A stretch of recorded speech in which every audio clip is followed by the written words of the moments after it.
Fire design, power creep. Final Fantasy was the best selling set of all time. What's behind the insane speed by which today's meta is solved in standard? Where's the puzzle to solve in deck building if all we have to do is slam good cards together and just call it meta? Is deck building even fun anymore? What happened to combo magic? We're talking downsides today. Where did they go, and are they crucial for good set design? Then later, I'll be addressing a frequent question I get as co founder of the MTG Rebellion. I get asked, Maximilius Damages, how can I join the Rebellion competitive team and link up with all those handsome guys and gals that I see on your social media posts? Well, I'm here today to fill you in, made up MTG grinder person. You stay tuned and find out. We will get to that later on, and we'll even sit down with a Rebellion competitive team member in our first in a series of interviews, just to prove our team has at least one real person and isn't filled with AI bots all built in Darth Rictus's basement. Now, welcome Rebel Faction back to the Rebel Cast. This is episode 59, and I'm still max damage. Join me, won't you?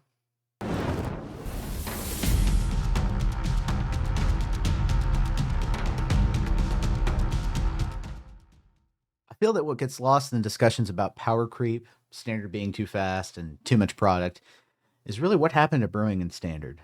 It's really about the only format that you can brew in, right? I mean, most of the others have a semi-permanent meta that only shifts a bit with each set release. We do got to keep the MTG boomers and their collections happy after all. But standard? Whoa. I haven't seen a 2-deck meta this bad since OG Mirrodin block. But how did we get here? Now, the players are ready to blame several factors. 3-year rotation, needing to put out all the Universes Beyond sets with exciting new cards that increasingly up the stakes until who knows when. Format creep, fire design philosophy, for those of you who know what that is, which will get a mention in the article that I want to cover with you today. But speaking of which, here is the article we're covering today. This online magazine, MTG Rocks, I'm sure it fills up your feed as much as it does mine when I'm over there on my smartphone doing any kind of doom scrolling. Nowadays, it's not always on target, right? And that's putting it nicely. I disagree with them quite a bit on several key articles that they've released in the past. But from time to time, they do get some things right. And right here, we're seeing such a time. So let's take a look at this author, Nathan Ball. Now, who is Nathan Ball? You know, we got to ask the critical questions here, people. We got to ask, what are our sources? Where are they coming from? And judging by the looks of things, he seems to write a lot for this online magazine and write about a lot when it comes to Magic. So, I see this. A man of culture writing about Spider-Man commons for Pauper. Love that. Anybody who supports Pauper is good in my book. But let's get into this article and not get too sidetracked. Now, I'm not going to read you the whole thing. Link is in the description. But let's take a look at some key quotes and, provide some context. So here I am going to read this portion here. Nathan Ball says, for a long time, powerful cards in Magic often came with drawbacks and trade-offs that made them riskier to play. In the modern game, however, this idea is rapidly falling out of favor. While it doesn't sound like a big deal, this trend is pushing Magic into what could be an unsustainable direction. With the power level of individual cards at an all-time high, we need downsides back now more than ever. We all know what comes to mind right now. If you're any kind of competitive grinder, grinding in standard, how unplayable a certain supposed flagship format is at the moment. We do have a power level problem.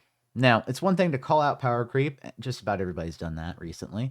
Such a vague term makes me think it could even itself be a Magic card. Look out for that power creep. Blah! But it's a totally different thing to point out power creep and also be able to point to the sources of power creep. Why is Magic experiencing this? Most card games experience this over their lifespan, but Magic being the longest lasting, in my opinion, I'm sure yours as well, one of the most fun games that have ever hit the trading card game market. Magic experiencing power creep is something that we're seeing carry out over a much longer duration. So because it's happening in slow time, because we're watching it in slow time, we get to point to some of these sources. So let me lay it out for you and make it pretty easy. Fire design is the first thing. Essentially, to break it down without going into the specifics of what fire, the acronym stands for, cards essentially need to be fun and exciting again. So, wizards don't like no stinkers. Even draft chaff have to be the kind of thing that, somebody like Yugi would slam on the table, conflict is resolved, tables are turned, that kind of experience. But they want that for lots of cards in a given set. Is that sustainable? I don't know. Number 2, sets that also need to sell to the vast percentage of customers. And the vast percentage of customers right now in the Magic the Gathering community are EDH players. They do make up the most of the MTG market. And that's just a reality as a competitive player I've had to confront and accept and live with. And that's just the way things are. And I get it. Now, a lot has been said here on this topic. I'll keep it nice and sweet. It's not enough to have VV represented on a Magic card, right? VV's also got to be able to shoot fire from his butt. Zero cost abilities, man. Zero cost abilities. What can we say? I won't waste my breath anymore with that. A lot has been said. Go check out the Tea House. They've done several videos on VV Cauldron. Now, finally, the last thing, and probably the most popular thing to blame at the moment, 3-year rotation. So the argument here is essentially that, these cards weren't supposed to play together in Standard. I don't know if I fully agree on this one. This is one where I'm going to push back just a little bit. Many folks will say, but Max, more cards means more unintended consequences for more cards interacting. And my reply is, well, isn't that in some capacity at least a bit more fun for deck building? Isn't that the idea? We'll see later why I think even if the power level has gone up because of 3-year rotation, doing something about no downsides actually fixes that issue too. We have more cards with downsides, then the card pool can actually play nicer together. And it's actually more fun for brewers because you're finding more combinations that other people may not at first glance suspect. I don't know. That's more fun for me as a kind of a Timmy player. Whatever. Anyway, let's get to the meat of the article and address it. So here's a big chunk right here that I think represents sort of the overall argument that Nathan Ball here is trying to implement. This change, the no downsides, is down to a shift in attitudes towards the idea at Wizards, as Mark Rosewater has mentioned many times on Blogatog, and there's a link here if you want to go look at that. Downsides just aren't that popular among players. Feedback on different sets has clearly convinced Wizards to stop pursuing downsides overall. Honestly, this position is understandable, as downsides can lead to unsatisfying gameplay scenarios. Now, while cards with them are often fairly powerful enough in order to compensate, nothing feels worse than losing because of something on your own side of the board, right? We've all heard about the feels bad scenario. When there are less risky options available, and this is key, players will generally take them to avoid the potential feels bad moments. That's what we're trained to do. This gets more and more true with every new set as more efficient options in each category are printed. The upshot of this is that the cards with downsides tend not to see play for the most part, other than particularly powerful examples. Now, y'all know me, especially if you're in this Discord server with me.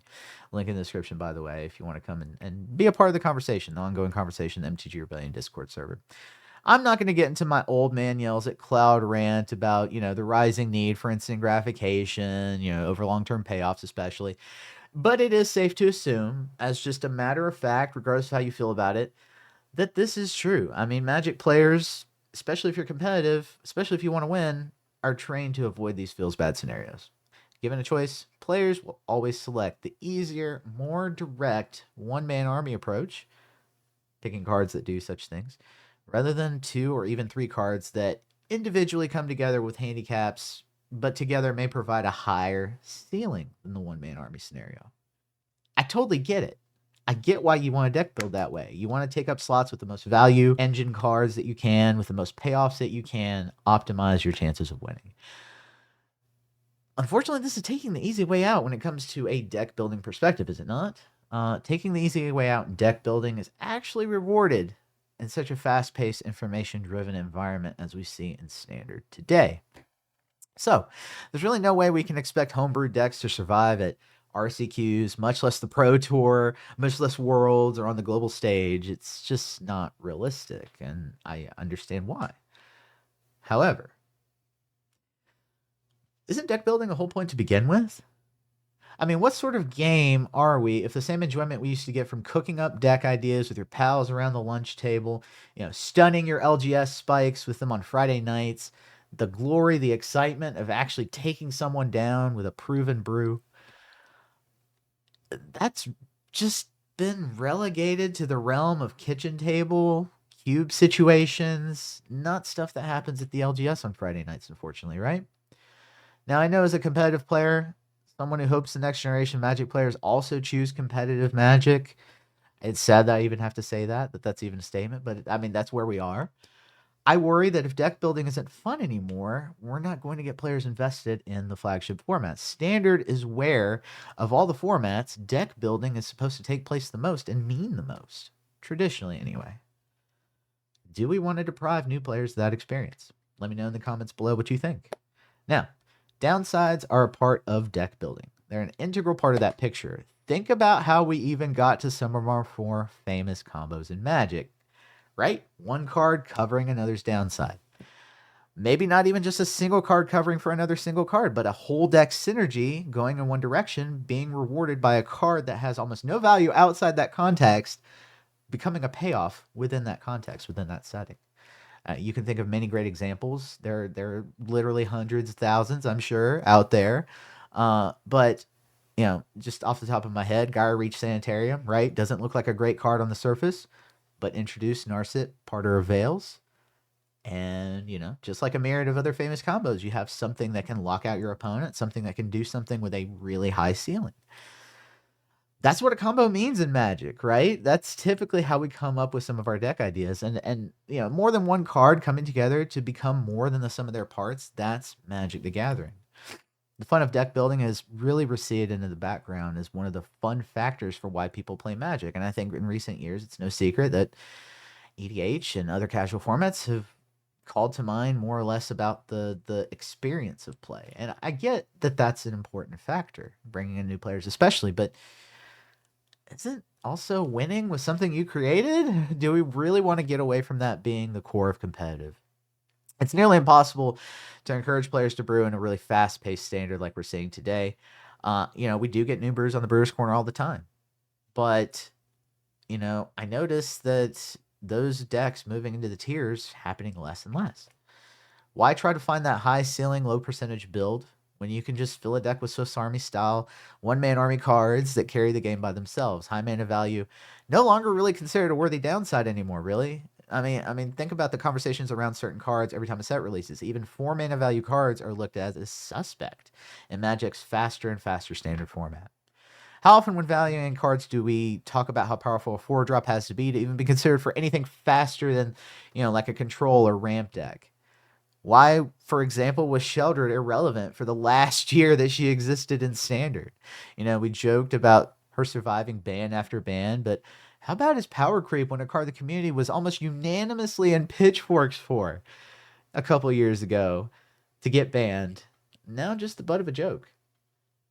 As this article points out, recent cards, and recent memory anyway, in other formats as well, 6, Zergo Stormrender, Sephiroth from Final Fantasy, typify the sort of designed aspect that now make up the core of the best-selling sets of all time. And that's the goal for Hasbro, is every set to be the best-selling set of all time. So they have to build in this direction to do so.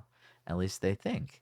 Now, there are one-man armies. They create their own incentives. These cards highlight what comes in specific deck packages. There's no need for, supplementary spells, supplementary enchantments, right? We all pretty much know what pairs with Vivi. We pretty much all know what pairs with Cauldron. We all pretty much know what pairs with Tifa, right? Landfall. You have to build the deck that way. And as Athena of the, Rebellion Discord, my old co-host, pointed out recently to me today, it may not just be just the one-man army cards, but it may be deck packages that just go together. Is the signposting in new set design getting duller and duller, easier to read? Is it possible to find something in between? Are brews becoming less and less possible, less and less competitive? Now, is this future sustainable? That's the other question. What's the future of the game we all love if brewing for competitive becomes a thing of the past, something relegated to more casual play?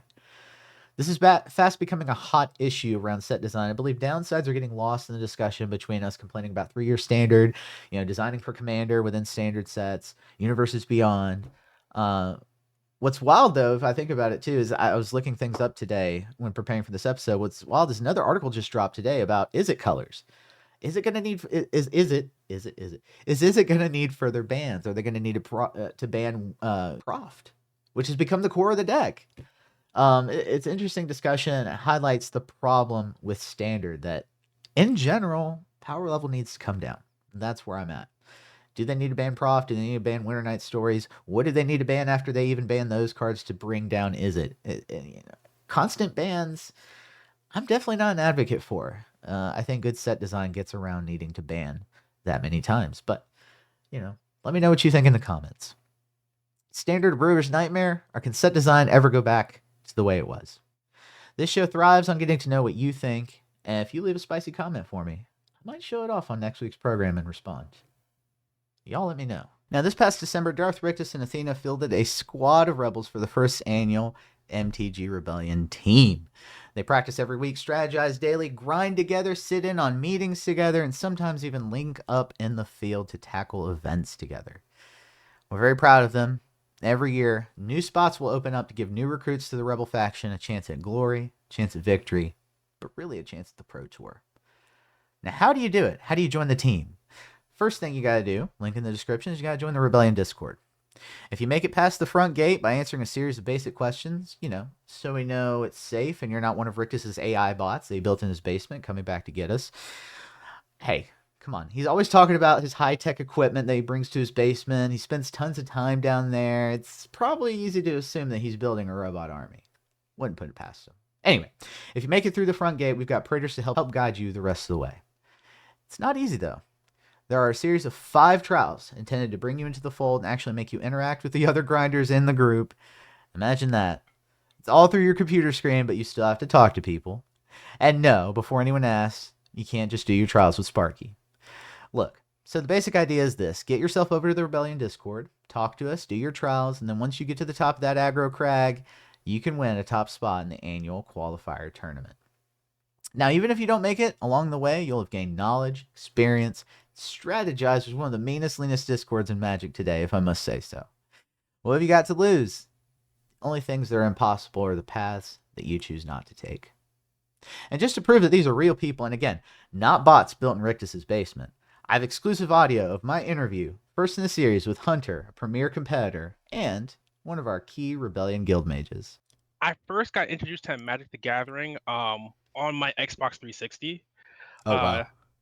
Playing Magic Duel of the Planeswalkers, the 2012 and 2013 version. This is like before I even knew Magic was even like such a big thing. All I knew was it was a game on my Xbox. And then I didn't like officially start playing paper Magic until like 2014, 2015, when my friends brought me to my LGS, and I was like, oh, this was like what, like Theros Conda Tarkir block, where they just replayed the fetch lands, and then I went to my LGS and we were cracking boxes, and then we were just pitching back fetch lands for more packs like fools. Okay, that's a pretty good time to come into it. I that was one of the times where I dipped my toes back into Magic after not playing for a while, and that was some fun. I remember, the fetch lands and all the value behind those. You could do that back then. You could go to the LGS and crack packs and buy boxes off of what you pulled. I remember that. Yep, it was fun times. I love the times when I had Siege Rhino, and when we had what was it? It was like the Dragons of Tarkir. We had I like playing Kolagon, the Storm Fury, playing the Mardu mid-range deck. It was a fun time for me. I was gonna ask you exactly like which one was your favorite, but you already said it. That was one of my favorites too. Nice. I tried to build like 5-color dragons with because they had the Planeswalker Sarkhan. If you could build that deck, oh my god! But it never won anything. But it was fun. It was fun. Yeah, it was fun. Usually you get like outed by the Esper Dragon deck. Yeah, pretty much. I was playing Standard, like when Theros was around. I was playing the Siege Rhino deck, and then later when things kind of rotated, and I couldn't really afford to keep up with the format. My friend gave me mono red goblins to play. And it was such a good deck because people would just die so fast because you had the dash mechanic with Obelisk Herd from Theros. So you would just make 3 goblin tokens, convoke it on turn 3, drop Obelisk Herd, and then proceed to just smash your opponent really fast. I still have my champion map from Tarkir because of that one. That's cool. when it came to Magic, it's like at that time when I was like really deep in the standard, I was playing aggro, mid range, even Hmm. control because I really liked the Shota Yasuoka Grixis deck Hmm. back then. Hmm. That was like the control deck when you were playing like Glimmer Genius and then Torrential Gearhulk, and Okay. Yeah. Yeah. I Yeah. was playing that. So I would just like flip and flop between like and in between deck types, and like the people at my LGS would get mad at me because they didn't know what deck I was playing. Man. It was fun Okay. times. Okay. That does sound like a really fun time. Man, okay. How do you look, let me just everybody's been talking about VV, everybody's been talking about Spider-Man coming out and all that drama. But how do you feel just overall? I want to ask a real like, a real blue-blooded MTG player, like somebody who's really, going to the LGS. What is your take? Is standard stale? How does it compare to that experience you had playing those decks back then? I think back then you had a lot like there was like a lot more flavor floating around where you can just really make a couple brews here and there that are really good. Right now, Hmm. like we're locked into the the VV creative space right now where everybody has a Hmm. VV deck and everybody can kind of have their spin on it. You could be like the straightforward decks of how they built VV. They just have the Proft. I had like Memory Shell with the with Tersa, Hmm. and they kicked out Oculus just to play VV combo with the Riddlers, or you just like, okay, I'll still play VV combo, but I'll like kick that part out. I'll play it more of like a is it Spellslinger build with the talents, Storm Okay. Chasers, artist talent, and then they'll go that route. So we're in a space where people are just making so many different VV decks. You can't really. It's like it's really hard to build a deck to beat that as the beat the VV combo deck when it's like there's so many variations. And like Now, the mono red deck right now is like one of the best alternatives. If you can't afford VV, you're playing mono red, and yeah. you're just hating on the deck.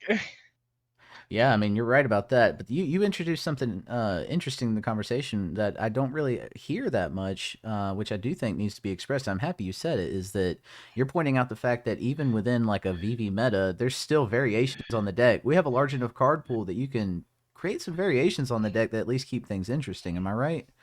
Yeah, yeah. Like I remember I played as a guy. He was doing the talent build. Man had the Storm Chasers artist and what was it? Monument to Endurance. Mm-hmm. Mm-hmm. And then he killed me with Vivi, and then fully updated artist talent. And Vivi went from doing one damage a cast to doing 3 damage cast, and I just died. And it's like you're playing this meta just like you know they can just reprint farewell. They don't have to ban Vivi. They reprint farewell, and I think everything will be fine. Mm-hmm. Nobody's ever thought about that. I think you might be right on that one. Nobody But wants to bring back farewell. Oh my god. oh Oh. man. But I think is But that a result? You're being able to think outside the box in that way and just think about the variations even on one deck. Is that a result of testing with the team, or is that just something you've always applied to Magic? it's just like testing with the team and then seeing what the like what the Magic community is just bringing Hmm. to like RCQs challenges. Hmm. People are just like they're built like when we I think before the spotlight in Orlando, it was like more of like an inbred meta where everybody was trying to which check against like the mirror and everything, and then mono red happened. Yeah, Now decks have to actually compensate for the aggro decks again. yeah, you're right about that. Yeah, we're Yeah, coming full circle on that one. But yeah. oh my gosh. Now you talked about the Xbox 360 game. I vibe with that because I also played that game. It also got me hyped to get back into Magic at one point. It honestly did. So I could totally understand like coming at it from that angle. But before that? Did you play any other trading card games, or was Magic your first one? No, I played Yu-Gi-Oh. Like I was that kid Ooh. in high school, and we were Uh, freshmen. This is me and my boys and my friends are just like, yeah, we played Yu-Gi-Oh in the cafeteria. okay. I remember those. Hey, in my days, it was Pokemon in the cafeteria. But yeah, I feel you. I feel you on that because I played like Yeah. several other TCGs. But what do you think? Does Magic compare to Yu-Gi-Oh? How do you feel about those games, like in a comparison? Uh, I think when it comes to Yu-Gi-Oh, I think modern day Yu-Gi-Oh is something I could never touch. Yeah. just based on like price point and based on like the current like enjoyment I would get out of it, because I played Master Duel. Because I Hmm. played Master Duel and I built the decks that, all right, cool. I'll combo you on turn one with all my hand interaction spells, and then I would like at one point, okay, I can't keep doing this. This is boring. Like, Yeah. it's boring to me. Like my enjoyment from Yu-Gi-Oh at current day is me and my friends. We play a Yu-Gi-Oh draft where Mm. we start from the beginning, the first set, and we make our way through to the higher sets, just playing, just drafting it out. And then when older sets, when you like, and we do it in season so that these cards aren't playable or they're limited. And so like formats like that, or GOAT format, are like probably the more funner Yu-Gi-Oh formats to play. So you would uh, probably call those like kitchen table kind of formats? yeah, I said that Okay. our draft was like more like kitchen table type of format, but I'm pretty sure like they do still have like Edison or Goat format as Hmm. official formats for Yu-Gi-Oh. Man, that's Like I was gonna say that's just how trading card games survive when they get into these dull periods is through the kitchen table formats. Yeah, yeah. Okay. Like I've played so many TCGs either offline or online, Uh, and I think I'm about to get into, like, my friends are playing One Piece right now, and I have to oh. learn that. And then Yeah. I'm thinking about learning Gundam because I'm currently watching Gundam Wing right now. Honestly, that's one of the like franchises that, even though it's not very magic, they've gone to space. So I'm thinking like Gundam Wing Universes Beyond. That wouldn't be too bad. I don't know. Oh my God. You my issue with Universe Beyond is Uh-huh. that it's just too much. I miss Hmm. my Magic lore.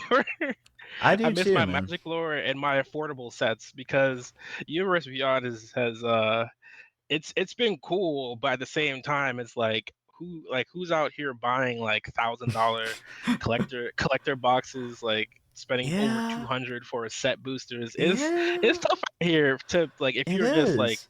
if you're just a regular Magic player, not a collector.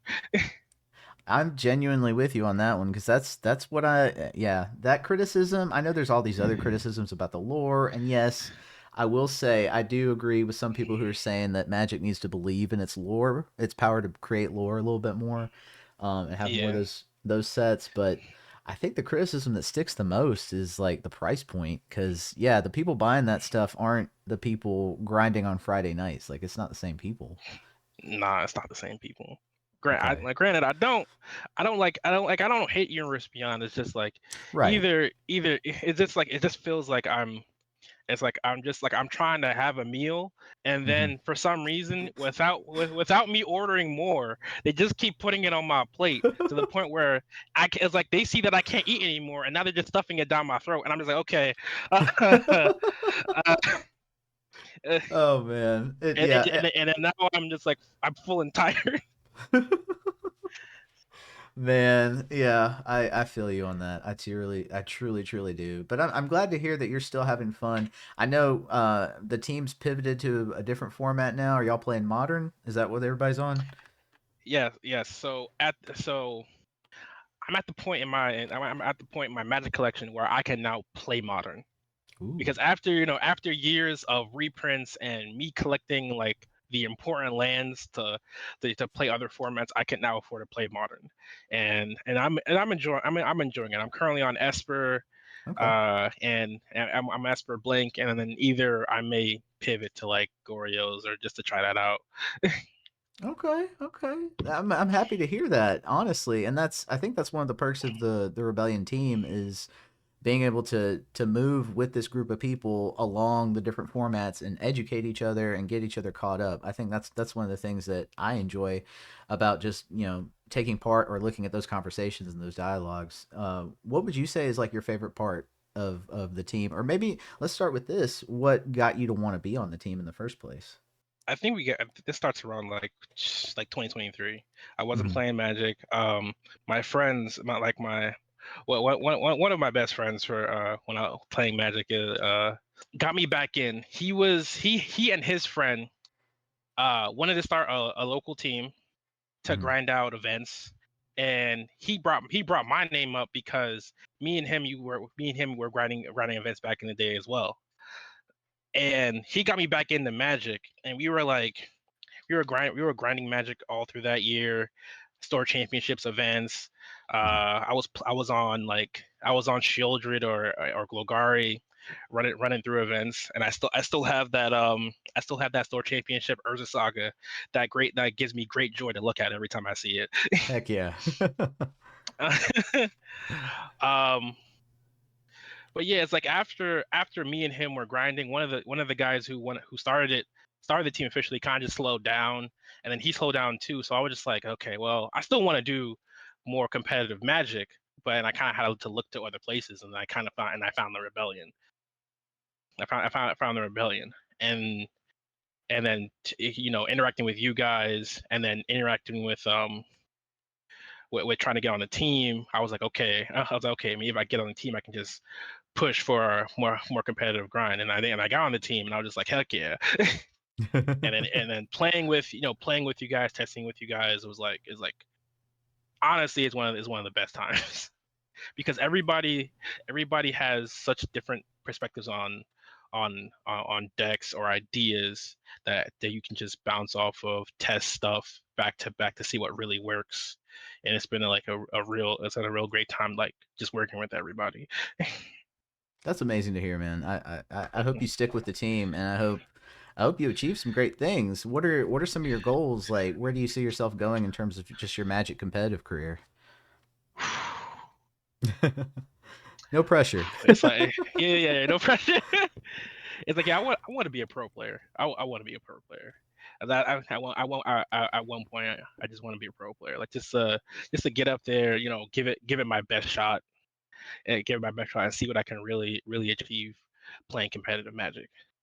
Hell yeah. I think you're in good hands. I think Athena and Dark are the kind of people who've Athena in a different field altogether with League of Legends, but also in Magic is somebody who's motivated to try to carry the team there. So I think you're in good hands. I think we got a good coach, and I think we got a good pair of coaches, quite honestly. Yeah, So like they do amazing work for us. They mhm. do amazing work with organizing, ideas, guidance, and then when Rictus decides to have his deck tangents. Uh-huh. Uh-huh. Yeah, I know about that. He just goes on a spree, leaves a bunch of deck lists, and I'm just like, okay, cool. I have Yep. things to look at Yep. now. Yep. Yep. Just let him do his thing. Oh man, I Just love it. And to anybody out there who's still thinking about, becoming a pro player, trying to get on that path, this is a fast track. I think the practice that they put in every week is going to start paying dividends pretty soon for them. So, and Hunter's one of those competitors I really wanted to showcase. So, thank you for coming on, Hunter. Thank you for doing this. No problem, man. Always appreciate y'all. I'm just here because I want to play Magic. I'm that I'm that guy that's like, okay, what drives you to play Magic? What drives you to play Magic is that I'll go to my LGS. I will I'll go to my LGS. It's like I'll take I'll have my attitude like, yeah, I'm coming to play whatever. I'll bring whatever deck, and then I sit there, proceed to lose, and the fire of fury gets lit under me, and I use the power of my wallet to get me a deck that makes sense, and go back there to give him hell. Yep, that chip on your shoulder is good motivation. I'm telling you, that's what man, drives I, me. man, man, I hate losing on any I across the feel board. I that. hate losing. I think you're in good company then, because that's pretty much the rest of the team too. Oh man, but thank you for coming on. All right, man. All right, man. You have a good night, man. All right, big shout out, thank you to Hunter, thank you Guild Mages ahead of time because I'm coming to each of you. I have to prove that we're real. Okay, there's rumors about AI bots, and I have no idea who started them. Anyway, that's all the time I have for today. This Rebelcast is sponsor free. That means you're the sponsor. If you want to support our shows, our team, Stay the Meta, for example, or research into robotics, no specific reason at all, hit the join button and gain access to our sideboard guides. Something I can confirm Darth Rictus actually does concoct in his basement regularly. Until next time, untap, upkeep, resist.